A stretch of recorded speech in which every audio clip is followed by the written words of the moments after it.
Welcome to the First Things First podcast. And first things first, we need you to subscribe and leave comments letting us know what you think of the show. We're listening. I'm Nick Wright, joined by two of my favorite people, Jenna Wolfe, Cris Carter. Now, let's get the show started. Welcome to the show. It's called First Things First. Alongside the Hall of Famer Cris Carter and Nick Wright, I am Jenna Wolfe, and we are now just a day or two or three, most likely, away from big football games. Yeah. Pick a day, any day. Something like that. Whatever. Today's Thursday. The games are Sunday. Why People should we can do focus math on at facts when we can focus on everything that goes into them? Mm-hmm. Yes. Absolutely. Very exciting. We're going to have a Super Bowl matchup coming up. Got a little news out of the NBA and NFL last night. A lot going on. We're actually 50 seconds closer to the kickoff. Good math. Live, CC. Good job. Better than what I went with, which was, I don't know, a day or two. It's arbitrary, the number. Let's start today with the Vikings and the Eagles. You know what they say. They say all that you need to be successful in the NFL is a franchise quarterback. Yet, of the 4 teams left in the NFL playoffs, which start in like 2 or 3 days, only one has a franchise quarterback, and that's New England, and that's Tom Brady. How do I know? Well, when I mentioned Foles, Keenum, and Bortles to my mom the other day, she said she didn't know that law firm. Foles, Keenum, and Bortles, Eagles, Vikings, and Jags may not have the marquee quarterback, but at least they recognize that. I know this is what all you guys predicted back in the day was a Foles versus Keenum NFC Championship, so good job to all you guys that predicted that. That's good. He's got a sense of humor. He's got that. All right, CC, let's start with that game. Which quarterback has to have a better game for their team to win? Keenum or Foles, Vikings, Eagles? Well, I don't think people have given Philadelphia's defense enough credit going into this matchup. People have talked about typically the Vikings defense. Both of these quarterbacks can't afford to play poor and expect to advance to the Super Bowl. The quarterback that's got to play better, it's got to be Nick Foles. And the reason why is because the Eagles defense, it's a good defense. Not as good as the Vikings defense. Special teams-wise, you could argue, is it a wash? Who has the better kicker, the outdoor conditions? But Nick Foles, and more so his playmakers, they have to be able to help Nick out. And how do I help him out? Difficult catches, especially early in the game. Now, Philadelphia's field, Lincoln Financial, not the best footing in the world for wide receivers. So wide receivers will have the advantage over defensive backs because they are knowing where they're going. There's pieces of the field where there's not grass. There's pieces that are brown. So as you go through the game, the field will get worse. It's hard to grow grass. In Philadelphia in December and January? Yeah, so that will play a part in the game. So the wide receivers will have an advantage. I believe the Vikings will play more man-to-man. So I believe that the Eagles receivers will have an opportunity to be able to make some plays. And can they generate enough first downs and big plays over 20 yards? Alshon Jeffries, if they match Xavier Rhodes up against him, can he get a win in that type of matchup, which I don't think he can. So the pressure is on Nick Foles because I don't believe they're going to be able to run the ball. I believe the Vikings will be able to run the ball some, and the Vikings have shown through case because we have almost a whole season sample size compared to Nick Foles in 3 games, and Diggs and Adam Thielen seem to be on the same page with Case Keenum. So that's been more dependable. So I think there's more pressure, and Nick Foles, he's got to be the quarterback to play well in this game. It's important to ask yourself, as both of these teams sit here at 14-3, how did they get here? The Vikings got here looking the same way they look right now. They got here with great defense, solid special teams, and a quarterback making enough plays. How did the Eagles get to 14-3? Spectacular quarterback play, with other things being complementary for it. Spectacular quarterback play in the biggest spots, on third down, on 3rd and long, in the red zone. And being blitzed. And while being blitzed, that's another great one. Those are 4 areas that Carson Wentz was arguably the single best quarterback in the entire NFL in those high leverage spots. So when we look at these two teams matched up, you say, okay, they had the same record throughout the year. They were, you could make an argument, either one was better, but they were the top 2 teams throughout the year in the NFC. What do the Vikings need to do? what they did to get to this point. They are prepared is the wrong word, but equipped perfectly to do that. What do the Eagles need to do? What they did to get to this point. That means they need great quarterback play. That means to beat another great team, they need great quarterback play. Can Nick Foles do it? That is a hell of a ask of him. But that's how they got here. They got here through that. The Vikings don't have to change anything. So the Vikings, the level of play they need from Case Keenum is the level of play they've been getting all year long. Had the Eagles been getting the level of play at quarterback they've got in the last month, they're not here. They're not 14-3. They're not the 1 seed. So to me, it's definitely Nick Foles because we've seen the Vikings become this team with just adequate quarterback play, or at times, in defense of your guy Case, pretty above average quarterback play. Sure. That's not how the Eagles got here. Such a good point, and I think it's one that we haven't talked about is we always talk about what's the next game, not what took us to exactly where we are. And I think that's why you made a good point that this is going to come down to defenses, because my question would be, could these two quarterbacks, both making their first ever conference game appearance, can they kind of negate each other? I mean, there's a lot of hype and there's a lot of excitement, and I'm sure there are a lot of nerves. Can you kind of negate the quarterbacks and bring this one down to who's going to show up and have the better defense then? Well, you could see last week, Case Keenum, he was able to negate Drew Brees. You know, he didn't play as well in the second half, especially in the third quarter. But you could see that Drew Brees wasn't the dominant quarterback. He did lead him, but Case led him back twice. You know, so can Nick Foles be able to do something like that? Can this happen in the game? Typically, it doesn't happen like that.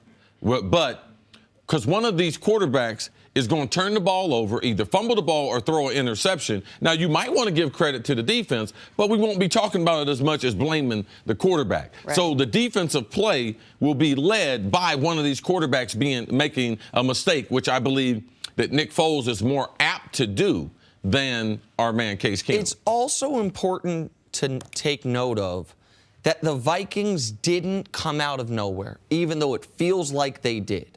This is Mike Zimmer's 4th year there.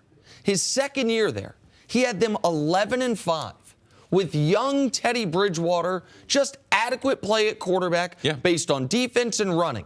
They should have won a playoff game that year. They had a chip shot field goal to move on to the second round. Who knows what they would have done? That was his 2nd year there. His 3rd year there, they lose their quarterback before the start of the season, still start out 5-0. That was just last season. Yes. The Vikings were 5-0 to start the big trade for Sam Bradford. They start off, they look like the best team in football. They are then ravaged with injuries. And that 5-0 turns into 8-8. But that was a good football team last year. And then this year, they suffer their spate of injuries very early with the quarterback injury, Dalvin Cook's injury. Right. They're able to become who they want to be. The Vikings have been building towards this. How did the Eagles get here? It did feel out of nowhere. Yeah, they made great additions on the defensive line. Yeah, they added Ronald Darby. I understand those things.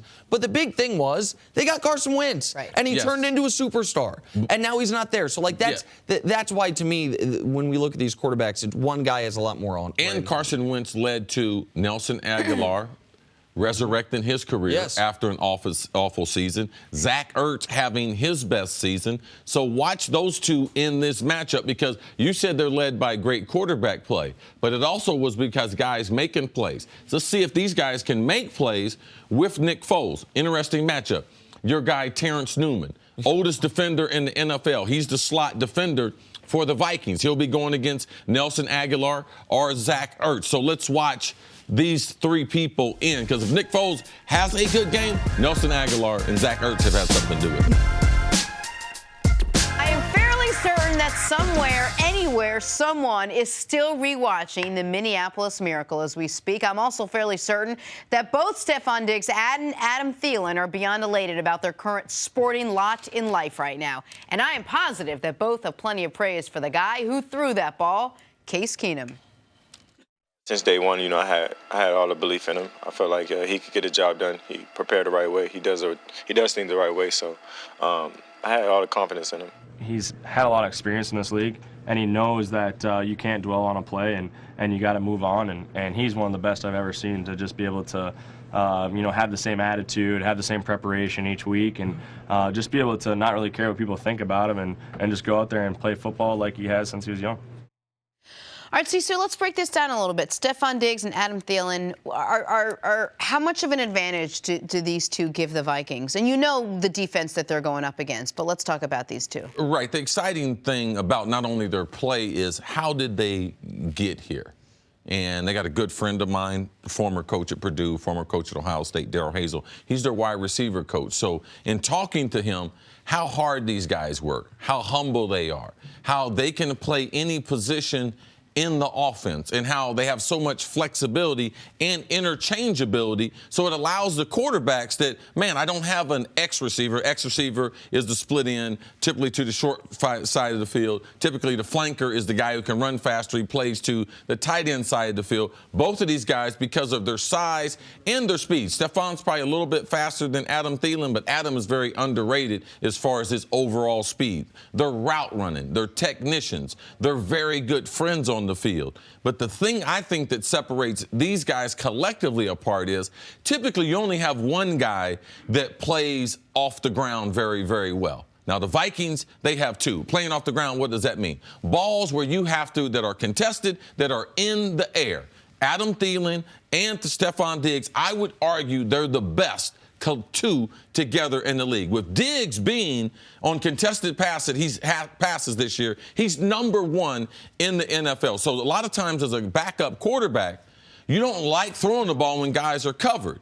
But if you know a guy can elevate and go off the ground, it gives you a lot more comfort because he doesn't have to be that open. You can throw to a spot that he can go get the ball. So I think their overall ability, how both of them are hardworking, came from nowhere type. They're not supposed to be Pro Bowl players, and the way they've evolved together has helped out the relationship. There's no jealousy. There's no animosity. Both of them can score in the red zone. Both of them can go intermediate. Both of them are good after the catch. So when you watch them, man, they're very, very interchangeable. What you described right there is so interesting. We spent so much time this year talking about the Cowboys and their receiving core and Dez in particular, and things that could make him a better player. The ability to play multiple positions, the ability to go in the slot, the ability to give Dak the confidence when you throw him the ball, he's going to go up there and get it. Meanwhile, a better team with less, and by the way, the ability to improve from where you were a few years ago, or at least maintain. We talked a ton about a guy not doing those things, not being able to do those things with all the physical gifts in the world. And then these two guys, who Diggs was a good prospect coming out of college, but he wasn't, it wasn't a top 10 pick, wasn't a guy that you looked at, no doubter. And Thielen was a nothing prospect coming out of college, with no disrespect to him. Those guys, their ability to improve every year, their ability to have success with three different quarterbacks, all with very different styles of play. They're not cookie-cutter quarterbacks, from Teddy to Bradford to Case. And what I think is the most important part, and it's one of the things that you taught me early on, because when you and I first got to know each other, I was mining you for Randy Moss stories, because that was just my youth watching football. You and Randy, it's one of my favorite. Yeah, you were far more interested in him than me. It's 100% accurate. It's totally true. But it's neither here nor there. So one of the things you said was, early on, one of the things you had to teach Randy was how to play your position. So, like, how to run your route. So, if one of you guys got dinged, maybe, but you didn't want the defense to know it, you guys could signal to each other, hey, you're going to be the primary. We're going to alternate. Different things you guys could do to make it harder for the defense to guard you. I'm not saying Thielen and Diggs are on that level, but the way that they can play every spot you want a wide receiver to play, and the way that they have given Case confidence to play better than he probably should be able to, because give us a chance. Just throw it up, give us a chance. We're at the very least going to make sure you don't get picked off, and we might come down with a spectacular play. I mean, it's been so awesome to watch. And it's not only this season. Last season, Sam Bradford broke the completion record, right? Percentage, yep. Yeah, percent. Why? Because of Adam Thielen, because of Stephon Diggs, and also we can't forget, he's been banged up, but man, he is a Pro Bowl tight end in Kyle Rudolph, and don't forget their third wide receiver in Jarius Wright. Just when you start thinking about everyone else, Jarius Wright comes up with a big play for the Vikings. But with these two, don't underestimate how important giving that quarterback confidence is, especially in a game on this stage where he's going to have to worry about 1,000 things. The one thing that he does feel comfortable in is he can put the ball up and he knows these two guys are going to go get it. And I think for Case Case Keenum, that's going to go a long way. Yeah, they better be more concerned about me talking trash to him before the game. Well, and Cece, just before we move off this real quick, I know one of the things, not to spoil or reveal you're having tomorrow, but I know one of the keys of the game that you think is going to be the Eagles' pass rush. Like, I know we're going to get into that later. The Eagles' ability to get to Case Keenum. Vikings still going to have to be able to throw the ball. One thing both of these guys have done a good job on, you talked about the contested catches, but also making the most of short throws and getting up the field. If the pass rush is a problem, they're not going to have a lot of 5- and 7-step drops. Right. It's going to be quick hitters, right? Yes, absolutely. And they need Stephon Diggs to be able to do what he's been doing, making a guy miss. They need Adam Thielen, a guy who they've been able to reliably throw the ball to on 3rd and medium, that he's going to be past the sticks and pick up the first down. Like, if the Eagles' pass rush is really good, that's a key part of this game. And wide receivers, listen to Dennis Ryan, the equipment coach. Don't wear them fast shoes. Wear the big cleats, because that field, and Dennis Ryan knows best. Listen to him. Don't try to wear those little cleats where you're going to be slipping. A lot of the Falcons last week had trouble in Lincoln Financial Field. I'm going to wear little cleats on Sunday just to make sure that I'm one with the Vikings. Welcome back to First Things First. Joining us now is Cris Canty. What up, man? Never a dull moment on this show. Not even and sometimes on the the commercial breaks are as exciting as these segments themselves. We will not get into that. True story. Let's talk about some football. There are 305,000 people who live in the city of Pittsburgh. And all of them drink bone broth. Oh, who brought that up? Certainly not I, said the fly. Of those 305,000, CC, Nick, and Cris Canty, I have no idea how many wanted Steelers head coach Mike Tomlin fired. Didn't matter, because the Steelers went in a different direction, letting go of the offensive coordinator, Todd Haley, instead. Haley had served in the role for the past 6 seasons, but had a friction-filled relationship with quarterback Ben Roethlisberger. Cris Canty, how much pressure is on Roethlisberger now that Haley is gone? I don't know if there's too much pressure on Roethlisberger, because you're talking about a Super Bowl winning quarterback in, I guess, the twilight of his career. No matter how he performs over the next couple of seasons, it's not like the Pittsburgh Steelers organization is going to push Ben Roethlisberger out. Right. Now, that being said, I don't think it was Todd Haley's fault that this team struggled and didn't get past the Jacksonville Jaguars in the divisional round, because they were able to score points. It's just the defensive side of the ball couldn't stop the Jacksonville Jaguars offense from scoring points. So when you look at that, if you want to criticize anyone, you got to criticize Keith Butler, the defensive coordinator. He hasn't had any answers in terms of how his defense can be productive since they've been missing Ryan Shazier out of the lineup. That inside linebacker position is a sore spot for the Steelers right now. I don't know what they do this offseason, but they got to address it, whether it's free agency or the draft, because I don't think you can rely on Ryan Shazier coming back healthy next year. And given this was the year of injuries. And that's all we talked about, was teams either not been able to replace with Aaron Rodgers, or teams that were able to find people like Case Keenum. So we shouldn't excuse, because that's part of the game.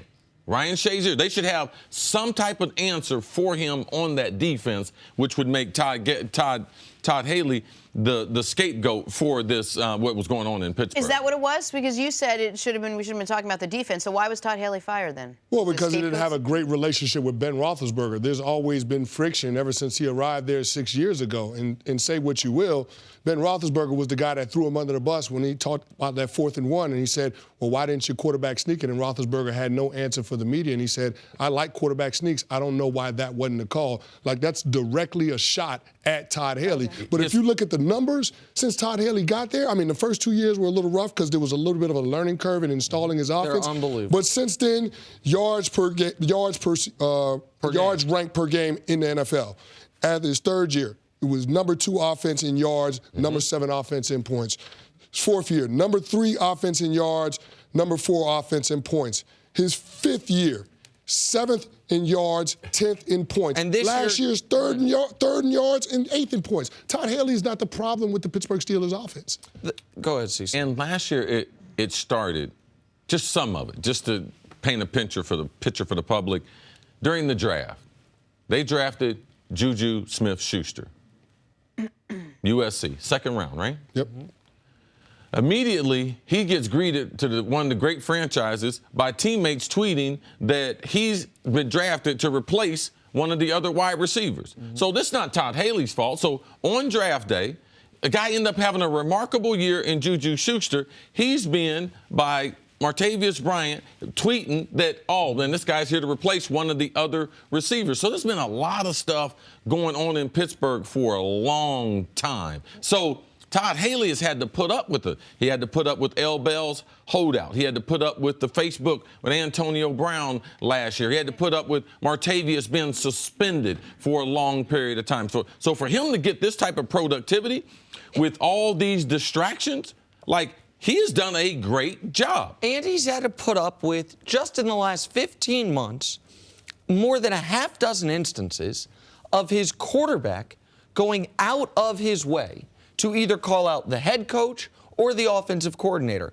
Speak for Yourself did a great job of outlining all this on the network the other day. I just want to go through it. So in the last 15 months, Ben Roethlisberger has said, our practices are too physical. We're an undisciplined team. We were outcoached in a playoff game. My coach told me to defer in overtime. That was this year against the Bears. Nobody even asked him about it. He just went out and said it. We should focus on Cincinnati, not New England. I wanted to spike the football. I wasn't allowed to. I wanted to sneak the football. I wasn't allowed to. That's Ben Roethlisberger going out of his way to call out either Todd Haley or Mike Tomlin. And they have to deal with it because he is a Super Bowl champion, because he is one of the 5 or 6 best quarterbacks in football. He never got along with Todd. It was a working relationship and nothing more. And he never, now Todd has had friction in a lot of relationships. He can be a tough guy to get along with, but one of the greatest receivers ever, Larry Fitzgerald, will say it's the best coach I've ever had. Some of the guys in Kansas City, Keyshawn Johnson liked him, not in Kansas City, but earlier. Dallas. With the Jets. With the Jets. And so players can warm up to him. Roethlisberger never wanted to warm up to him. His contract was coming up, and Roethlisberger said, we want continuity, but didn't want the offensive coordinator back, which is why the quarterback's coach, Roethlisberger's guy, is going to become the offensive coordinator.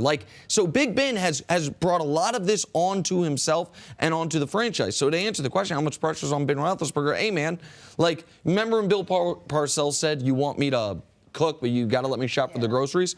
Well, Big Ben, you want to pick the offensive coordinator, essentially. So, okay, you mentioned top 10 each of the last 4 years in yards and points. You better stay there. Yeah, I don't believe Ben picked the offensive coordinator. It's easy to make that type of distinction because this goes back before Todd Haley. Who was offense coordinator before Todd Haley got there? Bruce Arians. Bruce Arians. How did that end? It ended the same way. So this is not new. And I'm just going to tell you, I know the Pittsburgh Steelers, and Ben's not going to be there enough that they would give Ben the ability. I believe that the quarterback coach is the most competent to be able to take over. So I wouldn't like to put that out there that this is Ben's selection as far as the offensive coordinator. Because I know Mike Tomlin and Pittsburgh and their front office and how they've gotten coaches. They don't let the players have any type of input in that. So I believe they will get the right person. They've had the right person. They had Bruce Arians. He went on to Indianapolis and then on to a head coaching job in Arizona, but it came from what he created in Pittsburgh. Well, Cece, you mentioned they're not going to let the coaches pick the guys. Would you agree, though? I'm sorry. The players pick the coaches. My mistake. Would you agree, though, that if Roethlisberger had a better relationship with Haley would still be there? Because the production was clearly there. Well, I just believe there's more things going on in that locker room than we know. But isn't that and I don't like to draw conclusions that I can't prove. Okay. But isn't it Todd Haley's responsibility to make sure the offense runs, that plays are called, that Ben Roethlisberger plays great? All the tweeting, the distractions, the Facebook, the talking about the contracts, that falls under Mike Tomlin's umbrella. That's not for Todd Haley. Offensive coordinators aren't in charge of disciplining the locker room. I would say that's clearly under Mike Tomlin's scope of responsibility. That being said, this is a team that had, 13 wins? Ben Roethlisberger played great, including that last game. He had almost 500 yards or something. So shy of the relationship between Ben Roethlisberger and Todd Haley, what was the reasoning for them not renewing his contract? Well, I can only point to the friction between Big Ben and Todd Haley. I can't point to anything else definitively. Now, you did have the distraction that Todd Haley got into an altercation at a bar in Pittsburgh a few weeks ago before the start of the playoffs, but I don't think that had any influence in terms of the decision that was made by the organization. Now, in terms of Big Ben having say on who the next offensive coordinator is, I don't think that he's handpicking the quarterback's coach to be the next OC, because realistically, if you're the Pittsburgh Steelers, how many years do you have of Ben Roethlisberger left? You're talking about 2 or 3 seasons before you got to think about trying to get somebody else in there to be your starting quarterback. So this is the twilight of his career. Right. Are you still trying to get a championship? Yeah, because you have Antonio Brown, one of the best wide receivers, if not the best wide receiver in the National Football League. You got Lev Bell, the best running back in the National Football League, one of the best offensive lines in place in the National Football League. You want to try to take advantage of that while you still have it. But ultimately, I'm not making decisions for the foreseeable future just based on what Ben Roethlisberger wants. And a lot of times you overreact. People will say, yes, because they got stopped on a 4th and 1, a quarterback sneak would have been better. But pitching the ball to Le'Veon Bell on a toss sweep on 4th and 1 is not a worse option than Ben Roethlisberger going a quarterback sneak. He is a great football player. It was not blocked well. That's the reason why they didn't get it. And for them to be able just to say, oh, the question is, is he under more pressure? Man, Ben has been through some tremendous scandals in Pittsburgh, and they have supported him. Off the field, the scandal, as far as the sexual harassment, they supported him. Riding a motorcycle without a helmet, they supported him. And a number of other things, they have supported him. So as far as is there pressure on Ben Roethlisberger? No, Ben is a made man in Pittsburgh. Tom Brady was limited in practice Wednesday. Cris, it's every day. He injured his throwing hand after colliding with a teammate. So reports are that he might be slightly affected in the AFC Championship game, but that he should still be okay. So, CC, how much trouble are the Patriots in if Brady is not 100% against the Jaguars Sunday? Well, I don't. If Tom Brady doesn't play well, there's not a whole bunch of paths to victory for them to play. But I don't think this injury to his hand, I mean, if we examine every hand, I know Tom Brady's the quarterback, we examine every hand out there, we're going to have 60 hands that have bruises on them after the divisional round and now leading to the AFC Championship. Everyone's banged up. Everyone's got soreness. Everyone's got shoulders. Everyone's got ankles, knees, everything. I'm not concerned about Tom Brady as far as his hand being dinged. Quarterbacks have these type of injuries often. By Sunday, Tom Brady will be back to 100%. So I don't believe that his hand will affect his performance. And Tom Brady, I know Tom would want this. I'm not putting in an excuse for Tom Brady. Even if his hand is injured, I'm expecting him, and he's expecting to play at his best on Sunday afternoon. Yeah, I'm not worried about Tom Brady's hand being dinged. I am worried about him getting dinged by that Jacksonville Jaguars defensive line. So that's the main concern that I have. And I don't think Bill Belichick or anybody on that Patriots team is worried about his hand being able to go on Sunday afternoon. I do want to tell the audience, like, whatever happened, it necessitated an X-ray afterwards. It's something that they are obviously, that they were not planning. They were not anticipating. And you mentioned that everybody's dinged after the divisional round of the playoffs. What is true is you don't expect your quarterback to be more dinged on Wednesday than he was on Tuesday. It's why they don't let you touch him in practice, right? Like, I mean, I understand what you're saying, that Brady wouldn't want excuses, that this is not, he didn't break a bone. This isn't something that's a devastating injury for the Patriots, but it is noteworthy. They don't even let guys touch the quarterbacks at Wednesday practices throughout the week, correct? Like, I mean, the guy who did this, I'm sure, got in trouble for getting close enough to even touch Tom Brady at practice before an AFC Championship game. Like, that's noteworthy. I guess. I mean, if y'all think so, like, I mean, if I guess, I mean, I've been in too many locker rooms. I've seen too many guys get hurt on a Thursday, a Wednesday, and they're okay. I'm not going to put any fuel on this, all right? Like, I don't see the reason to. Because I've seen so many guys. I had dislocated fingers on a Friday. Brad Johnson, before a big game, he's playing catch with a guy. I'm sitting there doing my tape, and I was done catching, and Brad throws me one, and I go to protect myself and dislocate my finger on a Friday before the game. Don't nobody want to care about it. Don't nobody care about it. I still went out there on Sunday and did what I had to do. This is par for the course. This is what we do, and this is what you should expect of football players, especially playing in January. For what it's worth, I still care. I would have cared. I did care. I do care. Right, and it's not as if I don't think injuries are significant, because when Tom Brady missed Wednesday practice during the season, I thought it was significant. This right here, I don't think it's significant, and I might have heard a thing or two coming out of that out of New England. Could have literally saved 2 minutes if you said that before the other part. We could have skipped to that part, right? We could have skipped right to that part. Now we can move on to another storyline. I tell y'all that all the time, and y'all still don't believe me. It's your friend's sources, I'm Bob's with you, sources. CC. I'm with you. All right, let's talk about this game. Now, I'm not a betting girl. He drank some of that Tom Brady juice, and it went away. Okay. Little TB12 action. Avocado ice cream. Cris, Kenny, you don't know this about me. I'm not exactly a betting girl. I mean, I'll win $20 at the slots and literally leave Las Vegas immediately. But New England is favored by more than a touchdown in this matchup. I might bet that. Tom Brady is playing in a conference title game for the 7th straight season and the 12th time overall. Jacksonville defensive end Calais Campbell acknowledged it'll be difficult to throw Brady off his game. It's tough, you know. I mean, you have to try to mix it up. But honestly, he's seen it all. You know, he's played against this defense, a few times, so he's familiar with it. And so it's gonna be hard. But at the end of the day, we got to just keep trying to mix it up. And the biggest thing, for us to be successful is we have to harass him, just make him uncomfortable. He's obviously he's the best player to ever play this game for a reason. But at the end of the day, we have a lot of guys who can make plays, and we have to just take advantage of opportunities. Cris, Kenny, this Jaguars pass rush is no joke. What do the Patriots, what did Tom Brady have to do to tackle that? Well, I think Bill Belichick is going to have to help Tom Brady with formation and scheme. When you look at the personnel of the Jacksonville Jaguars, they got 2 of the best corners in the league, Jalen Ramsey, All-Pro, A.J. Boye. Like, outside of the numbers, I don't know that you want to attack the Jacksonville Jaguars defense that way. So I think that a lot of throws are going to happen in between the numbers, crossing routes, option routes by those receivers. Take advantage of the matchups which you have with the linebackers and those nickelback.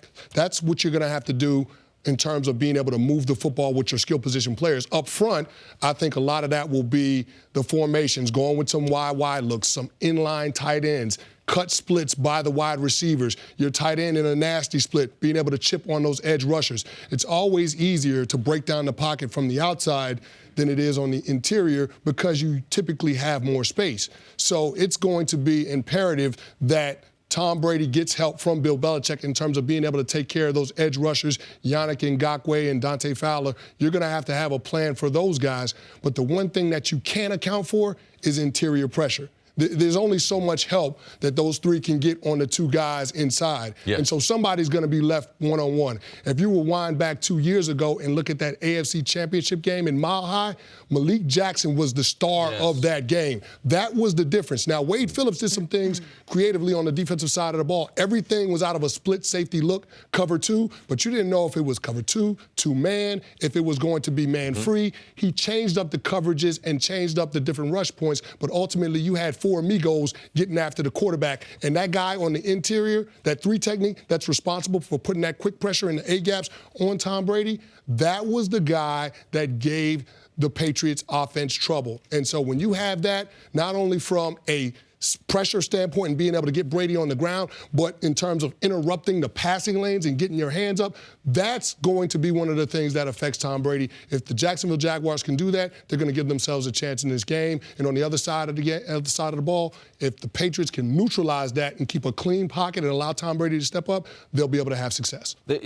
You've talked a ton about that in these games, ideally, whether it's your pregame preparation, your game plan, whatever it is, you keep to the script of what got you there. That ideally, you don't have to do anything either as an individual, as a team, drastically different than what you've done to get to a conference championship game. That's what bodes the best for the Jags defensively.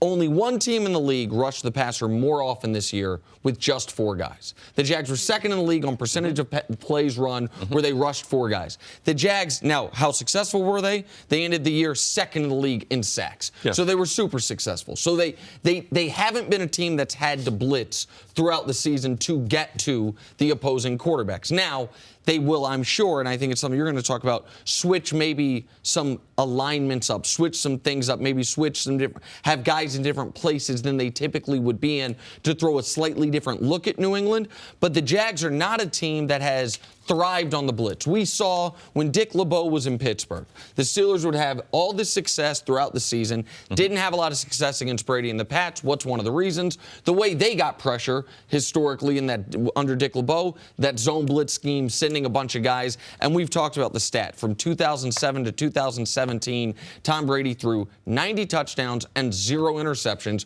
when facing 6 or more rushers. Like, he didn't throw a single pick against a heavy blitz. So the Jags don't rely on that. That does bode well for them, and I'm sure they'll change some things up going into this game so they see something slightly different. Yeah, I think it's very important that the Jags, because New England will be prepared for their outside rush. And typically, you don't see a lot of people besides Von Miller a couple times, Cliff Averill when he was there in Seattle, being able to come all the way around the edge and also get back into the pocket, because Tom is not going to sit deep in the pocket. That's why I believe it's important to collapse the pocket. If I'm Jacksonville, I would try to get as many snaps as I can with my biggest and best defender, that's Calais Campbell, and I would put him on Shaq Mason, the right guard, or on the center. These are both undersized guys. They are really small. And if you're talking about a size mismatch, a strength mismatch, an ability mismatch, because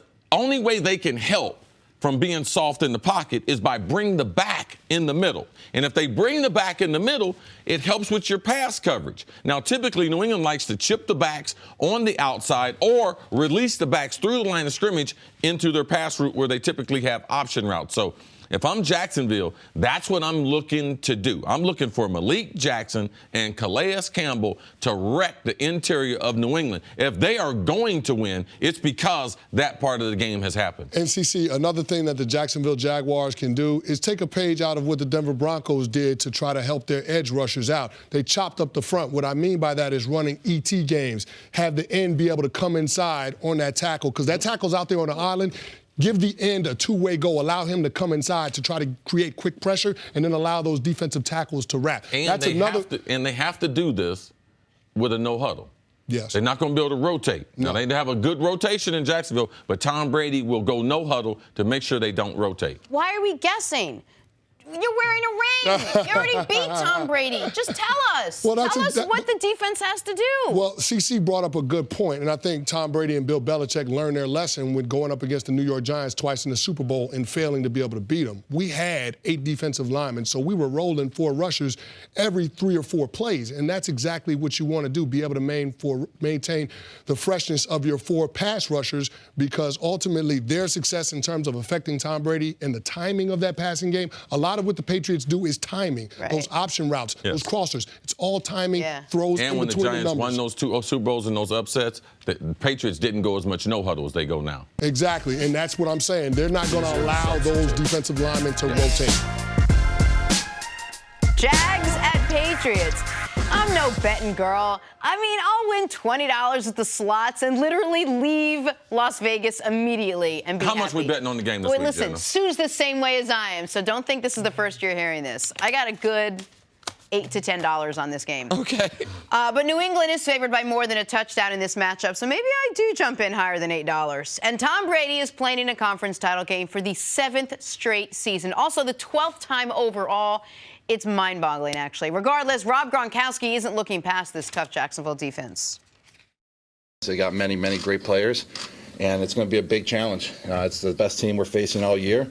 They're coming up in the AFC Championship game this weekend, so we got to be ready. We got to be prepared, and it's going to be a big, tough challenge for sure. Is Rob Gronkowski right, Nick? Is this Jaguars defense the toughest challenge they'll have faced all season? The Jags defense, yes. If we drill it down to just what Gronk plays, the Jags, the Pats offense versus the Jags defense. But he didn't say defense, though. He said this is the best team. Yeah, that part I don't agree with. I think the Steelers are a better team. I think that than they played. Go ahead. I know the Steelers lost to the Jags twice. I think the Steelers are a tougher team for the Pats. Also, the Pats this year played the NFC South, which is the toughest division in football. I think this he was year. Probably referring to the defense. But Cece, what were you? I think it is the best defense because it's the best defense in football. I think that Bill Belichick, the message that he sent was, because typically the players repeat what the coach says, and these are talking points that they give the players to be able to stay on. Rob Gronkowski did not come up with Jacksonville's the best team we ever faced. Okay. Somebody told him that, and that's Bill Belichick. So there's a great deal of healthy respect for Jacksonville after they've watched 4 or 5 days of film, which I believe is something people should know. Which is something, by the way, it seemed Pittsburgh was lacking. Even though Pittsburgh had got their teeth kicked in by Jacksonville earlier in the year, right? That it was something clear. From the beginning. This game will start off where the Patriots will be more afraid to lose and more respect for Jacksonville than Pittsburgh, who got clobbered by them earlier in the season, and now they got 2 losses to go with that. And so on Gronkowski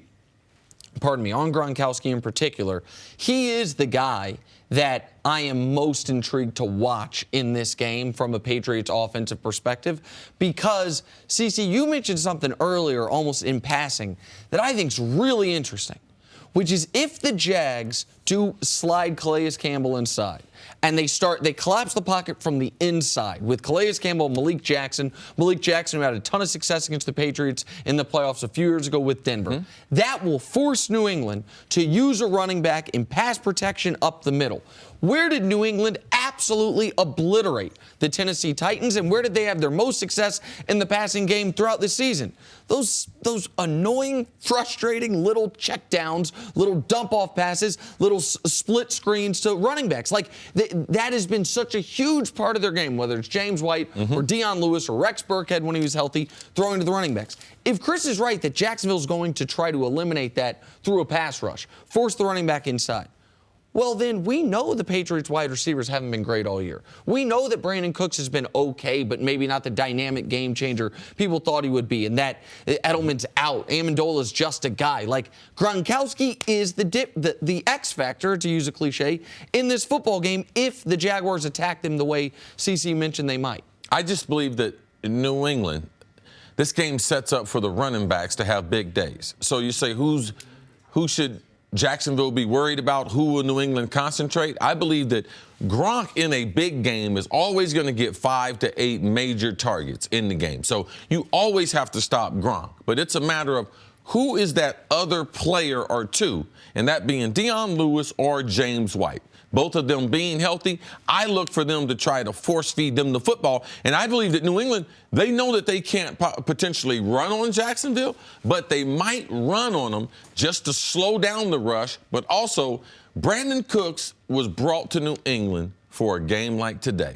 And can he get open deep against man-to-man pressure? Tom Brady, for a long, long time, has wanted a deep threat. All right? And that's what Brandon Cook, that's his specialty. Now, you don't want to get in a short dink and dunk with Brandon Cook and Chris Hogan and Amendola against the corners of Jacksonville. If you're going to throw the ball to them, you need to throw the ball down the field. And I believe it's harder for New England to win if they don't get those big plays. Gronk's going to do what he normally does. But if Brandon Cook is not explosive, I believe it becomes very, very difficult for New England to fend off that great defense. Isn't there something to be said for using the same game plan that got you here? And if those little dinks and dunks are what got you there, all of a sudden Brandon Cooks is going to turn it up and you're going to be able to go downfield and be successful that way? Well, this is the thing. Brandon Cook is known for his speed. New England, what they do, they throw the ball short, but they throw it to everyone. I just believe that they're going to throw the ball to the running backs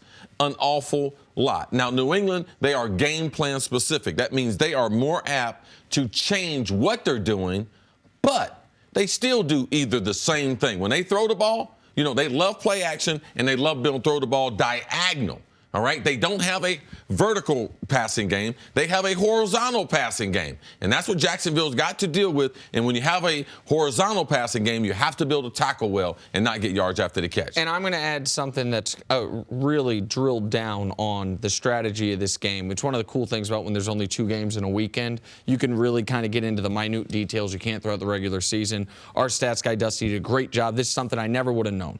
So the Jags are 80% of the time they rush exactly 4 guys. That's second most in the NFL. Why do they do it so often? The passer rating they allow when they rush just 4 is best in the NFL, a 64 rating. Now let's talk about the Patriots for a moment. Tom Brady, best in the NFL when being rushed by 4 guys. 112 rating. When he's rushed by 3, he's 25th in the league. When he's rushed by 5, he's 26th in the league. So, like, where he is at his best is where the Jags are at their best. A 4-man rush, right? So, in this spot, you're going to have a team that loves to attack the quarterback that way. A quarterback who throughout the season has had tremendous success when he is attacked that way. Now, granted, not against defenses as good as Jacksonville. That's something to watch throughout. If it is just a typical 4-man front, those guys rushing, 7 guys in coverage, that's something the Patriots have eaten up all year, but it's also what's gotten the Jags to this spot in the season. So it's just something to watch for this game. Also, Tom Brady and this guy up here, Blake Bortles, which I've been staring at all season. Tom Brady played his first postseason game on January 19th, 2002. Blake Bortles was 9 years old. He's got the experience edge, Jenna. I would agree with you there. Just a slight one. Yes. Cavs try and end a 3-week-long funk tonight when they host the Magic. Here is LeBron James admitting this has been a tough year for them. It's been very challenging, just from the simple fact of how many guys has been in and out. This is a difficult, year for our team. It seems like I say that every year, but this one has been even more challenging. With everybody that's been out and coming back in, and the rotations and things of that nature has been very challenging on our team. But we have to figure it out. Listen, at the end of the day, we have a game every other day or every 2 days, just like everybody else in the NBA. We have to go out and play. Nick, LeBron James has played, am I right, every game so far this season? Every game. game. Are you worried at all that he's getting sort of worn down by all that, physically or mentally? Physically, no. He doesn't seem to be playing any worse than he was at any point in the season. The only thing that's trailed off recently is his three-point shooting. He was shooting like 43% from three through the first 30-some games. That probably wasn't sustainable. He's in a bit of a cold streak from that, but I don't think his legs are tired. I just think he was shooting probably better than he actually can shoot for a long period of time.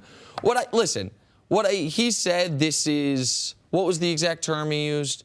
This is one of the most difficult years they've had. Last year was the strangest year he's ever been a part of. He said that almost a year ago today. He likes hyperbole a little bit. Well, 2 years ago, he talked about how he hadn't dealt with a coach firing during the season in a decade since Paul Silas was fired, I think, in his third year in the league.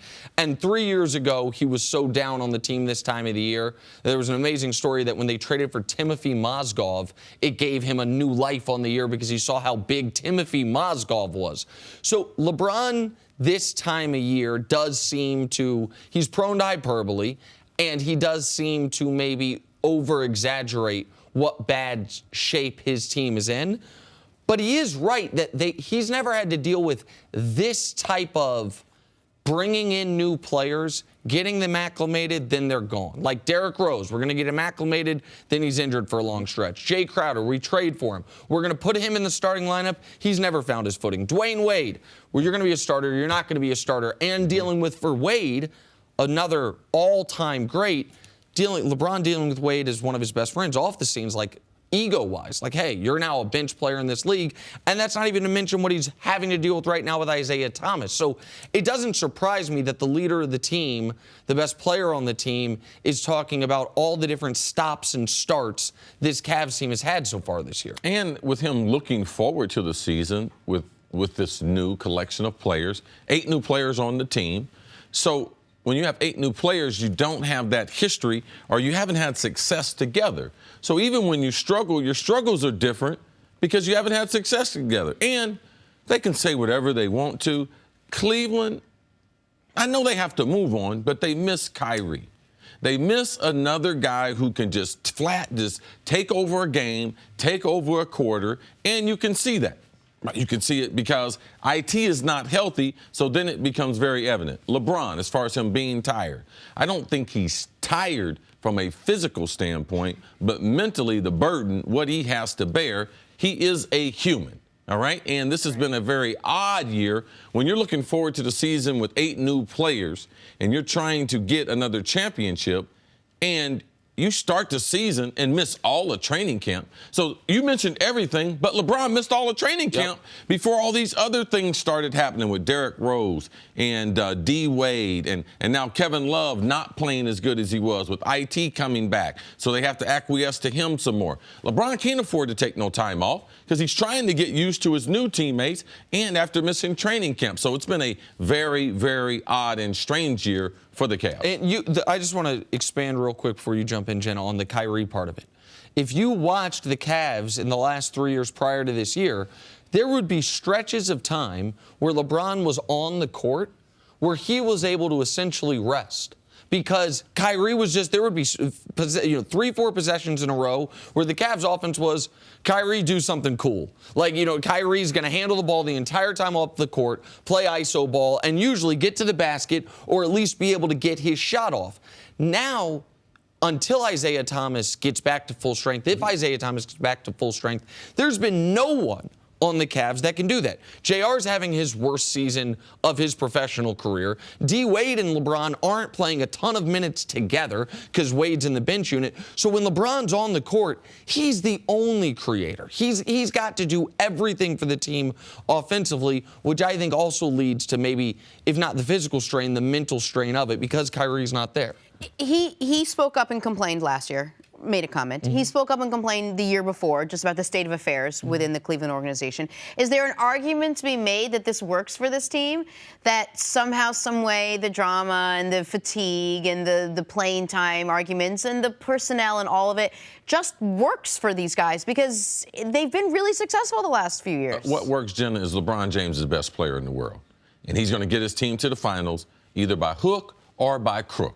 So you can either fire the coach, you can either go get a new player. LeBron has made it all work in the end. But now at this stage of his career, this potentially being his last year in Cleveland, we're not willing to accept that. We're not willing to accept Cleveland going to the finals and losing to Golden State, which I believe ultimately will be the tale of the season. And that's what's going to happen.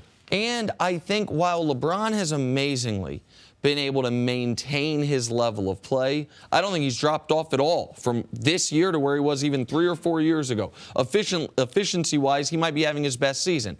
LeBron knows, just by the law of father time or law of averages, whatever you want to put it, his reign as the clear-cut best player in the world, we don't know how much longer that's going to last. And so right now, when it is still going on, to deal with all these different players, to deal with all the drama the team has had to deal with, and what he also knows is this, they are likely going to have new players or new player to bring into the fold here in the next month. The Cavs always add a key rotation player this time of year, so it's not ending anytime soon.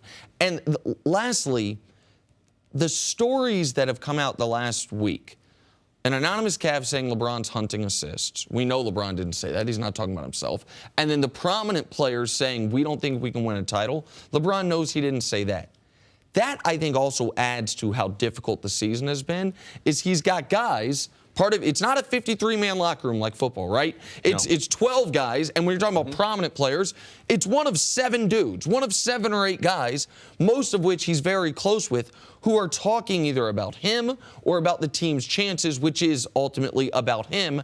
And that adds to the strain. That adds to the drama surrounding this team. Everything we've talked about this segment, everything. Nothing was shots aren't dropping. We're having a hard time with rotations. We just haven't talked about that at all. I've sort of just been listening to everything. What is the biggest issue facing the Cavs team? Why isn't it working for the Cavaliers right now? If you could point to one issue. Because it seems like it's more off the court than on the court, just from what they're I'm not hearing. A very good defensive team.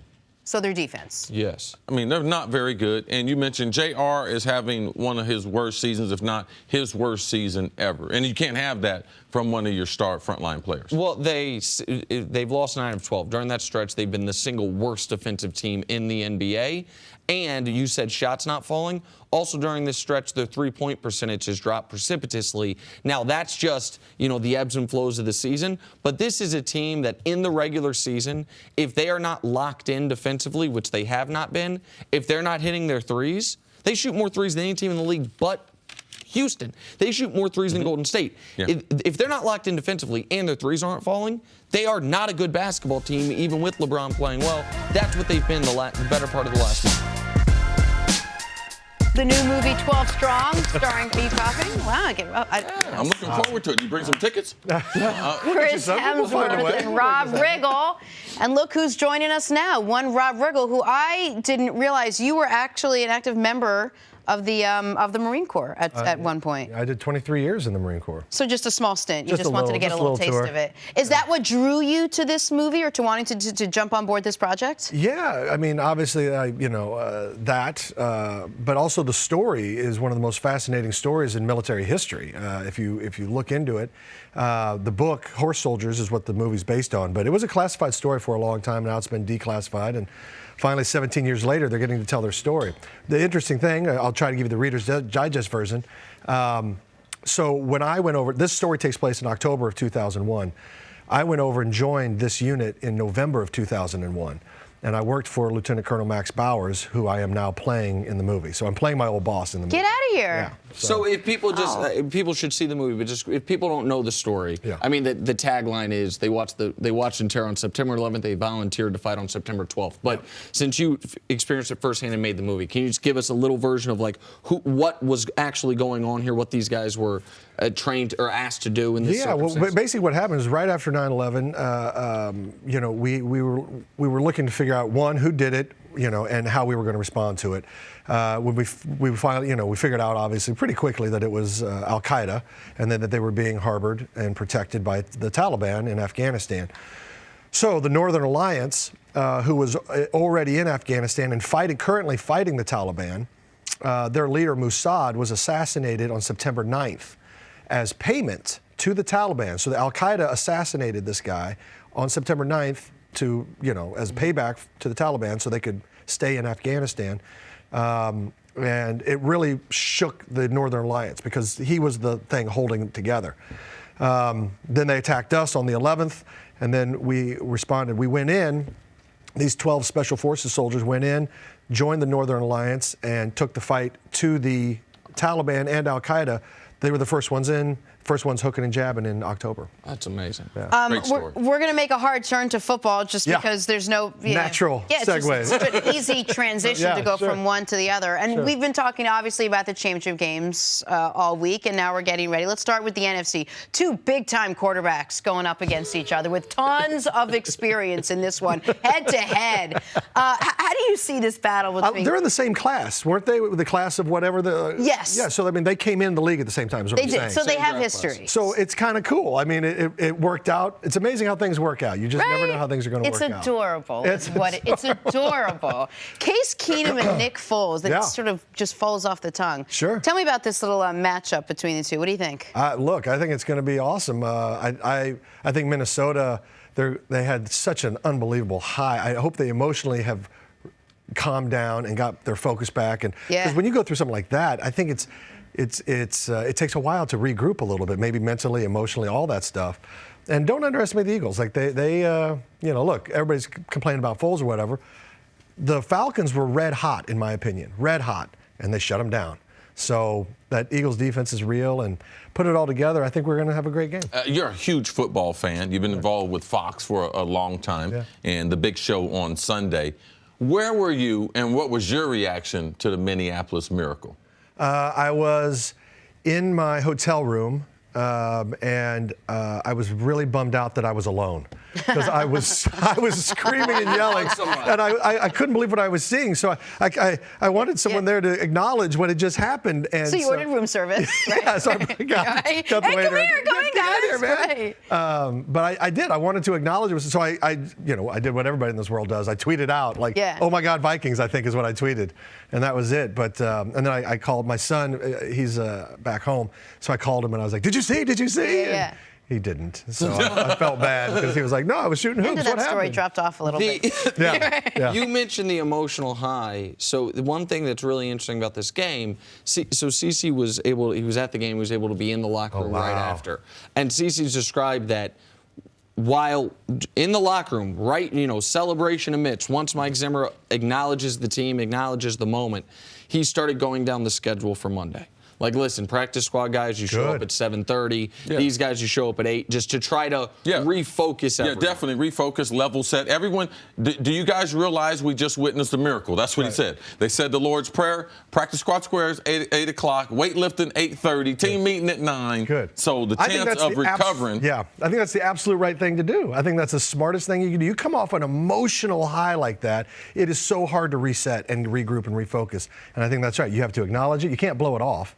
Celebrate it, acknowledge it, but then, you got to get your head screwed back on. On the other side of the bracket, there's one team I think everyone expected to be there in the Pats. Then another team not a lot of people expected to be there in the Jags. I think everyone was looking forward to Pats Steelers 2. The Jags threw that off in a style that I don't think anyone saw coming, winning the game 45-42. A lot of ways the Jags could win that game, allowing the Steelers. The over-under was 42. Right. Both teams hit the over by themselves, essentially. It was, right. It was so. What up, Steve? He's not the person to remind what the over was. Okay? I'm just going to tell you. I'm not yet over. One of Kansas City's finest. Yeah, the fact that I bet the under in a game where both teams individually hit the over. Wasn't my finest gambling moment in a year of bad gambling moments. But that's neither here nor there, CC. Right. So, but now we have what is a really interesting matchup because you have the best defense in football against the best team of the last 20 years, the dynasty in the NFL. People are going to focus on the Brady and Bortles part of it. I'm really excited. We've talked about see the Pats offense match up with the Jags defense. Curious your thoughts on it. I don't know. Really, this one to me, by all accounts, put it on paper, take it to a bar discussion, take it anywhere around, everybody's going to say Pats, Pats, Pats, Pats, Pats, Pats, Pats, Pats, because they are this juggernaut of football power. Let's face it, they are. If they get into this, that's what Brady's going to play in his 8th Super Bowl. That's crazy. Yes. That's just insanity. So, you do have to acknowledge the dynasty and the powerhouse that the Pats have been. But the Jaguars didn't just walk into this. They didn't just accidentally show up to the AFC Championship. They're there for a reason. And look, as a football fan who doesn't have a dog in that fight, I just want a good game. And I think we're going to get one. I know you didn't want to talk about the quarterbacks. I do. The law firm, obviously, of Keenan, Bortles, and Foles, they were zygotes, basically, when Tom Brady started playing football. We've been talking this whole season how long this guy has and what he could do. And is this it? Or can he, like he wants to play for another 45 years? What do you think about Tom Brady's longevity in this? He apparently can do whatever he wants. Easily, right? Yeah. Every time I start to, because I was at the Super Bowl last year, and I saw that miracle happen, right? And I was like, if he doesn't walk out at 40 on top with the greatest game ever played, I think that would be silly. Yeah. But then he came back, and I was like, okay. And then I said, I think that was a mistake because clearly they probably won't even make the playoffs. Well, now he's playing the AFC Championship game, and he's got a pretty good shot at making the Super Bowl again. So what do I know? I clearly know nothing, and he can do whatever he wants. Rob, Blake Bortles, you tell a bunch of jokes. Blake Bortles is the punchline of a lot of jokes in the National Football. Is this the game that he removes that title as the punchline of the NFL? It could be, yeah. I mean, if he shows up and does everything So you're crying about it. I am. It makes me emotional. This could be Bortles' big moment. Right. This is it. That's my quarterback. I've waited so long. Is Rob still emotional like I am that somehow the Kansas City Chiefs want to These are Chiefs tears. I mean, they haven't stopped. They haven't stopped. Been suffering with this guy. People don't know Rob's from the same place I am. He's from Kansas City. He grew up on the Kansas side of the state. I grew up on the Missouri side of the state. But regardless, did you believe in them this? Because I got fooled again. Well, those first 5 games, I was pretty hard to live with and be around. Then, of course, I was brought back to earth. And then we got hot again, and I thought, this is great. We're peaking at the right time. Here we go. And then the first half of the playoff game, it felt like that. I don't know what it is. Arrowhead is such an advantage, but we haven't won a playoff game at Arrowhead since Montana was our quarterback. Yeah, I know. Yeah. He's really upset about it. I mean, it's just They're killing me, man.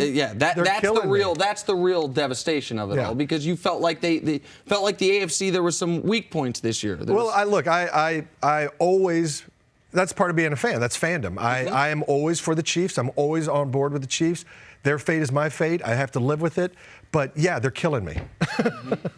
I try to be the resident funny person on this show. Otherwise, things get just a little serious. So I very much appreciate and love what you do every Sunday. Before we get back. But what if she says next is not funny?